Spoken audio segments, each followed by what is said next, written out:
I was born not too far from here in a wooden house right down in the lowest income part of this country called Bainstown.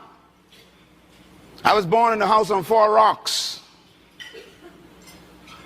2 bedrooms, 11 kids, 1 mother, 1 father. 1 bedroom for my mom and dad, the other for my 7 sisters. Some of them are here today. And of course the boys had to find somewhere to sleep. I remember sleeping on a mattress on the floor. I remember sleeping one time on a mat. And that sheet never kept the mosquitoes out. All around me was poverty. But we didn't know that because everybody was poor. The only way you know you're poor is when you meet a rich person, okay? So, and there I was sleeping on the floor. Wonderful family. They loved me. We loved one another. My parents loved us. We loved them. We had a great family. But we didn't have much.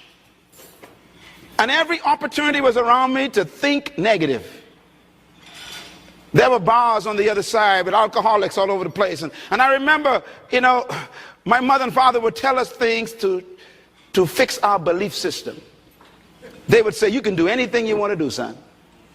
And they said that when I was sleeping on the floor.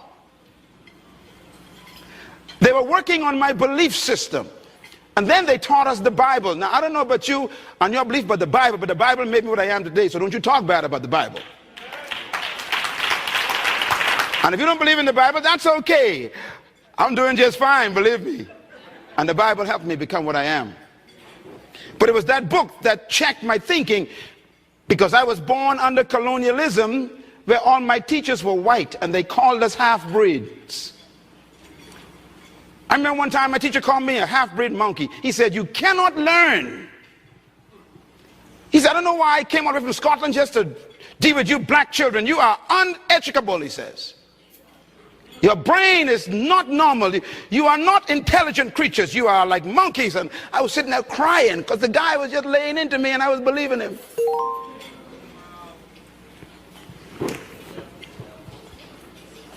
Working on my thinking. I almost believed him. And then I went home and told my mother with tears in my eyes. I had my book in a brown paper bag from the shopping market because we couldn't afford school bags. And I remember going home with that brown paper bag, crying and telling my mom and dad that my teacher said I'm a monkey and I can't learn and that something's wrong with me and I'm retarded and we cannot, you know, measure up to their level of expectation. And I began to cry. And my mother said, it doesn't matter what your teacher says. Come here, boy. And she sat me down on that bed. She said, open the Bible. I said, yes, ma'am. I'm crying, tears dropping down on the book. She said, turn to Ephesians. I said, I can't spell that. So she found it for me. I was just a young kid, 11 years old. And she said, now read verse 20. I said, yes, ma'am. And I read it. Ephesians 3 verse 20. Don't you laugh at the Bible.